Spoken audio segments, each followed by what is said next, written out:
Hi friends! మనకి AP రాష్ట్రంలో ఉచితంగా గ్యాస్ సిలిండర్ పథకం గురించైతే తెలిసిందే కదా!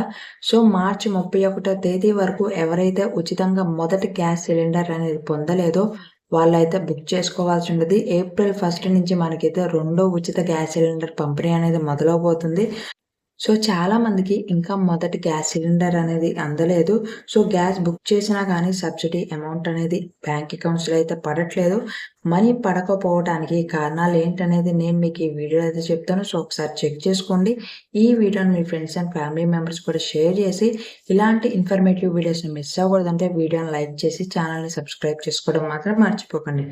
ముందుగా మీరైతే రేషన్ తీసుకోవాలన్నమాట. ప్రతి నెల రేషన్ తీసుకోకపోయినా గానీ, ఈ ప్రయోజనాన్నయితే కోల్పోతారు. రెండోదొచ్చేసి కరెంట్ బిల్ ఎక్కువగా అయితే రాకూడదు.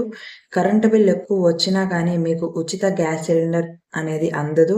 సో, 200 యూనిట్ల కంటే తక్కువ ఉండాలన్నమాట మీకు వచ్చే ప్రతి నెల కరెంట్ బిల్ అనేది. సో, అలా వస్తేనే మీకు ఉచిత గ్యాస్ సిలిండర్ అనేది అందుతుంది. ఈ కేవైసీ కూడా చేపించుకోని వాళ్ళు ఈ స్కీమ్‌కైతే ఎలిజిబుల్ కాదు. సో, ముందుగా మీరు మీ గ్యాస్ ఏజెన్సీస్‌కి వెళ్లి ఈ కేవైసీ అనేది కంప్లీట్ అయిందో లేదో ఒకసారైతే చెక్ చేసుకోండి.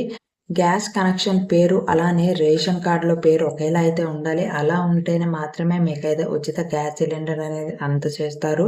సో, ఇవన్నీ ఒకసారి అయితే చెక్ చేసుకోండి. ఈ కేవైసీ అయితే మోస్ట్‌లీ కంపల్సరీ అనమాట. చాలామంది ఈ కేవైసీ అనేది చేపించుకోవట్లేదు. మీకు ఈ కేవైసీ అయ్యిందా లేదా అనేది ఎలా తెలుస్తదంటే, మీరు మీ ఆధార్ కార్డ్ అనేది తీసుకెళ్ళి గ్యాస్ ఏజెన్సీస్‌కి వెళ్తే గనక వాళ్ళే ఒకసారి చెక్ చేసి చెప్తారు. ఈ కేవైసీ అవ్వనట్లయితే వాళ్ళే ఈ కేవైసీ అయితే చేస్తారు. సో, ఫ్రెండ్స్, ఈ వీడియోని మీ ఫ్రెండ్స్‌కి కూడా షేర్ చేయండి. ఇలాంటి ఇన్ఫర్మేటివ్ వీడియోస్‌ని మిస్ అవ్వకూడదంటే ఛానెల్‌ని సబ్స్క్రైబ్ చేసుకోవడం మాత్రం మర్చిపోకండి.